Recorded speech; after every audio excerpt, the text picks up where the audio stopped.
Hi dear student, एक बार फिर से आप सभी का स्वागत करते हैं आपके अपने इस वीडियो में। और आज की इस वीडियो में differentiation of A parametric function के बारे में बात करेंगे। सबसे पहले बात करेंगे पैरामेट्रिक फंक्शन क्या होता है। जैसे आप देख रहे होंगे यहाँ x equal to AT², y equal to 2AT। यहाँ पे दो वेरिएबल आपको सीधे सीधे क्लियर दिख रहा होगा, x और y। लेकिन यहाँ एक और वैल्यू है a, दूसरा है क्या है t। दोनों के दोनों, ये भी आपका एक इक्वेशन है और ये भी आपका क्या है, इक्वेशन है। लेकिन ये x और y दोनों के दोनों किसी एक वेरिएबल के ऊपर डिपेंड कर रहे हैं। जैसे देख रहे होंगे आप, x जो है वो t के ऊपर डिपेंड कर रहा है, a तो यहाँ कांस्टेंट है। और वैसे ही y जो है वो भी क्या है, t के ऊपर डिपेंड करता है। जब कोई दो वेरिएबल किसी एक ही वेरिएबल के ऊपर डिपेंड करते हैं तो इस तरीके के वाले फंक्शन को हम लोग क्या कहते हैं, पैरामेट्रिक फंक्शन कहते हैं। और उन पैरामेट्रिक फंक्शन को किस तरीके से डिफरेंशिएट किया जाता है, आज हम उसी को सीखेंगे। चलिए देखिए किस प्रकार इसका डिफरेंशिएशन करेंगे। सबसे पहला काम हम लोग क्या करेंगे, यहाँ पे x इज इक्वल टू जिस तरीके से वो फंक्शन है वैसे हम लिख देंगे AT²। दूसरा क्या है, y इज इक्वल टू, इसको भी लिख देंगे क्या है, ये 2AT। चलिए इसको भी हमने क्या कर दिया, राइट कर दिया। अब क्या करना है, डिफरेंशिएशन करना तो है, क्योंकि हम ये जान रहे हैं x और y दोनों के दोनों t के ऊपर डिपेंड करता है। तो x वेरिएबल का t के रिस्पेक्ट में डिफरेंशिएशन करेंगे और y वेरिएबल का भी किसके रिस्पेक्ट में, t के रिस्पेक्ट में डिफरेंशिएशन करते हैं। तो चलिए डिफरेंशिएटिंग विथ रिस्पेक्ट टू किसके, t के रिस्पेक्ट में हम बात करेंगे। तो ये हो जाएगा ddx ऑफ dt हो जाएगा, यानी dx बाई dt की हम बात करेंगे। तो इधर भी वैसे ही राइट करना पड़ेगा, d by dt into AT², ऐसे राइट कर दीजिए। अब यहाँ a क्या है, कांस्टेंट है, इसको बाहर निकाल लीजिए। फिर D by D T into क्या हो जाएगा, केवल t² हो जाएगा। इस तरीके के फंक्शन को डिफरेंशिएट करने के लिए हम लोग जानते हैं फॉर्मूला, ddx ऑफ x पावर n इज इक्वल टू क्या होता है, nx पावर n माइनस 1। तो ये हो जाएगा a इंटू 2 इंटू t पे पावर 2 माइनस 1। तो ओवरऑल सॉल्व करके निकालेंगे तो हो जाएगा 2AT। ये आपका क्या होगा, dx बाई dt की वैल्यू। इसी तरीके से सेकंड फंक्शन का भी डिफरेंशिएशन कर देंगे हम लोग। यहाँ मिलेगा हमको dy upon dt is equal to d by dt 2AT मिल जाएगा। 2a यहाँ कांस्टेंट है, उसको बाहर निकाल लीजिए और ये d बाई dt ऑपरेट हो जाएगा t के साथ। इसकी वैल्यू क्या होगा, 1 होगा, तो केवल और केवल 2a लिख दीजिए। अब यहाँ पे एक फार्मूला काम होता है, जैसे हमको फाइंड dy बाई dx या ddx ऑफ y व्हेन इतना इज इक्वल टू है, तो हमको dy अपॉन dx चाहिए। तो यहाँ पे एक formula dy by dx is equal to आप लिखिएगा dy by dt upon dx by dt।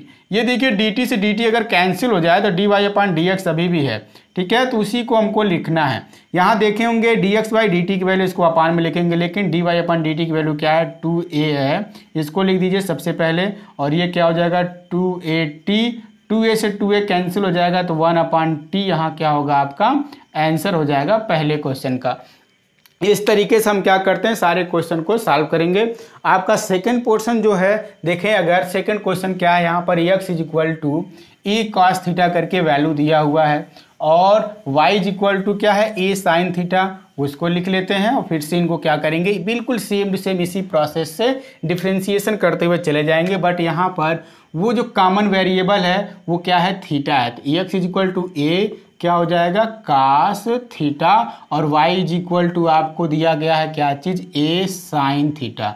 ये भी आपका क्या है, पैरामेट्रिक इक्वेशन है, आपको मिलेगा कोऑर्डिनेट ज्योमेट्री जब आप पढ़ेंगे तो ये सर्कल के केस में आता है कि ये पैरामेट्रिक इक्वेशन होता है सर्कल का।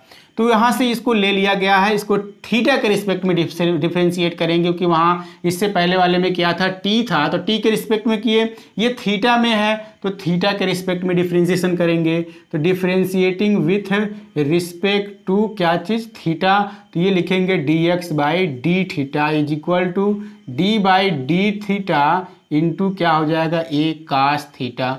और ये तो कांस्टेंट है, बाहर आ जाएगा d by d theta into होगा ये क्या, कास थीटा, इंटू नहीं, ये तो फंक्शन के साथ ऑपरेट होता है।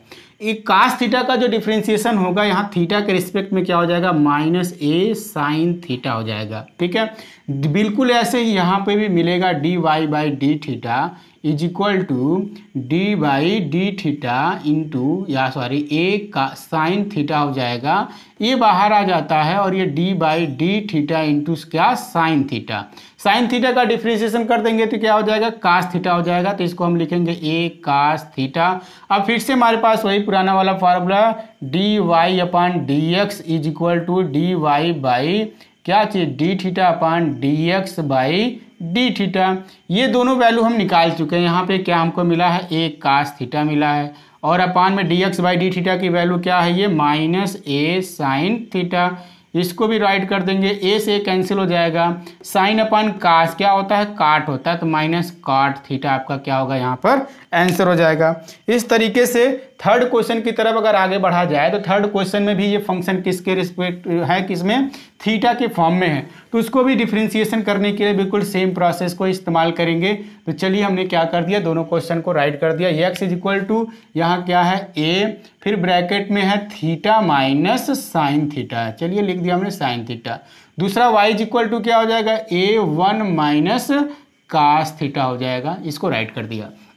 Differentiating with respect to theta की बात करेंगे तो d x by d theta is equal to write करेंगे। ए यहाँ क्या है कांस्टेंट है एक बार बट राइट कर दें इस तरीके से हम तो ये हो जाएगा थीटा माइनस साइन थीटा। इसको राइट कर देते। ए क्या है कांस्टेंट है बाहर आ जाएगा लेकिन ये डी बाई डी थीटा इनके साथ जाके ऑपरेट हो जाएगा। ठीक है तो इसको ऐसे राइट करते हैं।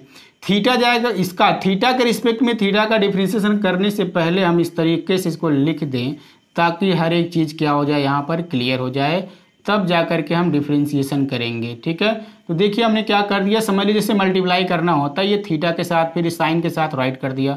थीटा का थीटा के रिस्पेक्ट में डिफ्रेंशिएशन करेंगे तो क्या हो जाएगा यहाँ पर वन हो जाएगा वन माइनस ये हो जाएगा कास थीटा। ये आपका हो गया d x by d theta की वैल्यू। ऐसे ही similarly d y by d theta को भी सिंप्लीफाई करना है तो यहाँ पर इस तरीके से राइट कर दिया जाए वन माइनस कास थीटा। ये तो कांस्टेंट है बाहर आ जाएगा लेकिन ये जब D by d theta operate हो जाएगा किसके साथ वन और minus D by d theta किसके साथ कास थीटा के साथ। तो इसको आप ऐसे राइट कर दोगे वन का क्या हो जाएगा जीरो हो जाएगा क्योंकि ये कांस्टेंट है तो ए और यहाँ पे जीरो माइनस साइन थीटा हो जाएगा माइनस का तो इसको प्लस बना देगा ये तो ओवरऑल हो जाएगा क्या चीज़ ए साइन थीटा। इसको हमने राइट कर दिया। अभी क्या करना है हमको d y upon d x चाहिए तो चलिए d y upon d x is equal to ये हमारे पास फार्मूला होता है d y upon d theta यहाँ थीटा के रिस्पेक्ट में था और ऐसे d x by d theta को राइट कर दें। D y upon d theta की वैल्यू ए साइन थीटा हो गया और अपान में a one minus cos theta इसको राइट कर दिया हमने। ए से कैंसिल हो जाएगा। इसको साइन थीटा को लिखा जा सकता है two sine theta by two into cos theta by two. ये फार्मूला होता है ठीक है ट्रिग्नोमेट्री का उसी फार्मूले से इसको हमने चेंज कर दिया। वन में यहाँ पे वन कास थीटा कैसा फार्मूला इस्तेमाल करें जिससे कि क्या हो जाए वन कैंसिल हो जाए तो वन माइनस वन यहाँ पे plus two sign square theta by to हो जाएगा। वन से वन कैंसिल हो गया और टू से टू कैंसिल हो गया साइन थीटा बाई टू से sine theta by two cancel हो जाएगा। बचेगा क्या चीज़ cos theta by two upon sine theta by two और ये वैल्यू हो जाएगा काट थीटा बाई टू के लिए। यानी आपका आंसर क्या आया यहाँ से काट थीटा बाई टू आता है। ऐसे ही फोर्थ क्वेश्चन को भी अगर आप सॉल्व करें तो वो भी आपको मिलेगा। ये भी जो क्वेश्चन है आपका फोर्थ क्वेश्चन भी वो थीटा के फॉर्म में ही पैरामेट्रिक है। तो चलिए थीटा के फॉर्म में इसको फिर से एक बार हम लोग क्या करेंगे सॉल्व करेंगे। तो फर्स्ट क्या करते हैं क्वेश्चन को राइट कर लेते हैं। क्वेश्चन अपना क्या है एक्स इज इक्वल टू है यहाँ पर ए कास क्यूब थीटा और वाई इज इक्वल टू है ए साइन क्यूब थीटा। तो इन दोनों को हमने क्या कर दिया राइट कर दिया। डिफ्रेंशिएटिंग विथ रिस्पेक्ट टू क्या चीज़ थीटा कहेंगे और ये d x by d theta को हमने राइट कर दिया is equal to d by d theta into a cos cube theta को आप क्या करते हैं ऐसे लिख लेते हैं। और फिर ऐसे d y upon d theta is equal to लिखेंगे d by d theta a sine cube theta right कर लिया गया। अभी क्या करना है यहाँ पर ए तो कांस्टेंट है उसको बाहर निकाल लेना है। ए आ गया बाहर और ये हो गया d by d theta cos cube theta और ऐसे ही d y upon d theta की जो वैल्यू होगा यहाँ पे भी ए बाहर आ जाएगा, D by d theta operate हो जाएगा किसके साथ, साइन क्यूब थीटा के साथ। अब यहाँ देखिएगा कास थीटा पे पावर n है, यन की जगह क्या है 3 है, तो ये फंक्शन का फंक्शन है। इस तरीके का जब भी आपको सामने आता है केस डिफरेंशिएशन करने के लिए, आप क्या समझिएगा यहाँ पर इस तरीके से ये कास थीटा का होल पावर क्या चीज़ 3, यानी ये फंक्शन का फंक्शन, एक बार इसके लिए ऑपरेशन ऑपरेट करना है डी बाई डी थीटा, एक बार यहाँ पर डी बाई डी थीटा किसके लिए, कास थीटा के लिए। जब भी आपके सामने ये फंक्शन का फंक्शन केस बनता हो तो जितनी बार इसमें फंक्शन होता है उतनी बार यहाँ पे क्या करना होता है, डिफरेंशिएशन करना होता है। तो ये हो जाएगा 3a हो जाएगा इंटू कास स्क्वायर थीटा, इसको सिंप्लीफाई करेंगे 3 - 1 लिखेंगे, 3 - 1 क्या होगा 2 होगा, तो ये 2 को हमने ऑपरेट कर दिया। कास थीटा का डिफरेंशिएशन करेंगे तो माइनस साइन थीटा होता है, तो हमने इस तरीके से माइनस साइन को बाहर लिख दिया। अभी हमारा क्या हो जाता है D x by d theta की वैल्यू, तो ये हो गया कंप्लीट। ऐसे ही इसको भी सॉल्व करेंगे तो ये क्या हो जाएगा 3a sine square theta into sine theta का डिफरेंशिएशन करेंगे, जैसे ये हुआ था तो ये हो जाएगा कास थीटा, ये d y by d theta की वैल्यू हो गया। अभी क्या करना है हमको d y upon d x की वैल्यू चाहिए, तो इसको इसी तरीके से लिख दे और ये हो जाएगा d y upon d theta upon d x by d theta. तो इसी को सिंप्लीफाई करना है। डी वाई के लिए क्या है 3a sine square theta into cos theta और अपान में minus 3a cos square theta into sine theta. 3a से 3a क्या होगा, कैंसिल हो जाएगा, कास से एक कास कैंसिल, साइन से एक साइन कैंसिल, तो ओवरऑल क्या मिलेगा यहाँ पर आपको साइन थीटा मिल गया, माइनस साइन यहाँ का और अपान का कास थीटा, तो is equal to minus ten theta आपका क्या होगा यहाँ पर आंसर हो जाएगा। अब बचता है लास्ट क्वेश्चन, 5th क्वेश्चन क्या है, उसको कैसे सिंप्लीफाई किया जाए। ये थोड़ा सा लॉन्ग होने वाला है, लॉन्ग देखने में है बट ये लॉन्ग शायद हो ना, क्योंकि सिंप्लीफाई करने के बाद ही हर एक चीज़ क्लियर होगी। वैसे ये छोटे में ही सॉल्व हो जाना चाहिए। तो चलिए देखते हैं कैसे इसको सॉल्व करना है। x इज इक्वल टू हम फर्स्ट इसको राइट कर देते हैं a और ब्रैकेट में क्या है कास थीटा है और फिर plus theta into sine theta है, ये आपका x की वैल्यू हो गया। दूसरा है y इज इक्वल टू यहाँ पर फिर से a और ब्रैकेट में sine theta minus theta cos theta हो गया। तो इस तरीके से क्वेश्चन को हमने राइट कर दिया।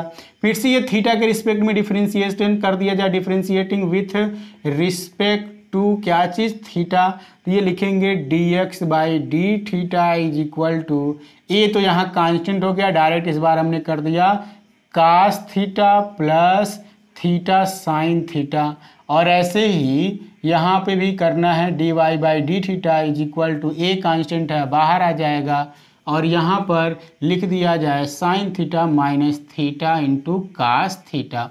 अब इसको सिंप्लीफाई करना है तो ये कास थीटा का डिफरेंशिएशन करेंगे तो ये तो बाहर रहेगा ही रहेगा, कास थीटा का माइनस साइन थीटा हो जाएगा और प्लस 1 मिनट, इस तरीके से ना करें तो ही बेहतर है क्योंकि आप लोगों को समझ में आना चाहिए सारी चीज़ें। तो इज इक्वल टू क्या लिखा जाए, यहाँ पे क्या हो जाएगा d x by d theta is equal to a तो कांस्टेंट है बाहर रहेगा ही रहेगा, लेकिन ये डी बाई डी थीटा जाके इनके साथ ऑपरेट हो जाता है। तो चलिए लिख दिया हमने cos theta plus d by d theta into theta का साइन थीटा, ये अपना क्या है साइन थीटा है, इसको हमने लिख दिया साइन थीटा। अब ये तो बाहर ऐसे ही रह जाएगा, कास थीटा का हो जाएगा माइनस साइन थीटा। ठीक है, अब यहाँ देखिएगा मल्टीप्लाई के फॉर्म में है दो फंक्शन, एक थीटा दूसरा साइन थीटा, तो इसको हम लोग को लिखना है तो पहले फर्स्ट फंक्शन लिख लेते हैं, सेकंड फंक्शन का डी डी एक्स लगाते हैं, तो यहाँ डी एक्स के नहीं है थीटा के रिस्पेक्ट में है तो इस तरीके से लिख दिया जाए।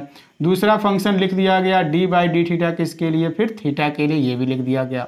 ये हो जाएगा ए माइनस साइन थीटा और प्लस ये देखिए साइन थीटा का डिफरेंशिएशन करेंगे तो क्या हो जाएगा थीटा इंटू कास थीटा हो जाएगा। ठीक है, ये थीटा यहाँ का और साइन थीटा का डिफरेंशिएशन करेंगे तो कास थीटा, फिर प्लस साइन थीटा हो गया और थीटा का थीटा के रिस्पेक्ट में करेंगे तो डिफरेंशिएशन 1 हो जाएगा। साइन से साइन क्या होगा, ये कैंसिल हो जाएगा, तो हो जाएगा ओवरऑल क्या चीज़ ए थीटा कास थीटा आपका निकल के आता है, किसका value, dx by d theta की वैल्यू। ये हमारा सिंप्लीफाई होकर के एक पार्ट आता है। इसी तरीके से दूसरा पार्ट भी हमको क्या करना है, सॉल्व करना है। तो चलिए dy upon d theta is equal to write कर ले, यहाँ a क्या है, कांस्टेंट है, और ये d बाई डी थीटा जाके इन लोगों के साथ ऑपरेट हो जाएगा, sign theta minus D by d theta लिख दिया जाए थीटा इंटू कास थीटा, ये हमने राइट कर दिया। ए तो बाहर रहेगा, साइन थीटा का डिफ्रेंसिएशन करेंगे तो हो जाएगा ये कास थीटा माइनस, यहाँ मल्टीप्लाई के लिए फिर से फॉर्मूला अप्लाई करना है, तो थीटा इंटू कास थीटा का डिफ्रेंसिएशन करेंगे तो क्या हो जाएगा, माइनस साइन थीटा, ठीक है, फिर प्लस कास थीटा ऐसे लिख दिया जाता है। थीटा के रिस्पेक्ट में करेंगे डिफ्रेंसिएशन तो क्या हो जाएगा, यहाँ पे 1 हो जाएगा। तो ए को आप क्या करिए, बाहर ही रखिए, और ये हो गया कास थीटा माइनस माइनस क्या हो जाएगा, प्लस हो जाएगा, तो ये थीटा साइन थीटा हो गया, और ये माइनस इसको फिर से प्लस को माइनस बना देगा, हो गया ये कास थीटा। कास से कास क्या हो गया, कैंसिल हो गया, तो हो गया क्या, ये a theta sine theta simplify होकर के। अब हमको क्या निकालना है, d y upon d x निकालना है। तो d y upon d x is equal to लिखिएगा d y by d theta upon d x by d theta is equal to ये हो जाएगा a theta sine theta upon क्या चीज़, ए theta cos theta. इस तरीके से इस वैल्यू को अपान में लिख दिया गया और इस वैल्यू को ऊपर लिख दिया गया। ए थीटा से ए थीटा कैंसिल हो गया, साइन बाई कास है तो लिख दिया जाए एक बार sine theta upon cos theta, इसकी वैल्यू क्या होता है, टेन थीटा होता है। ठीक, ये आपका क्या होगा, यहाँ का लास्ट क्वेश्चन का आंसर हो जाएगा। यहाँ पे ये मल्टीप्लाई में था तभी इस तरीके से हमने लिखा, जिस तरीके से इसको सिंप्लीफाई किया था। ठीक है, तो ये हुए आपके 5 क्वेश्चन जो पैरामेट्रिक फंक्शन पर बेस्ड थे। इसमें कुछ एक अलग तरीके का क्वेश्चन होता है, उसको नेक्स्ट वीडियो में हम बताएंगे। तब तक के लिए दीजिए इजाजत।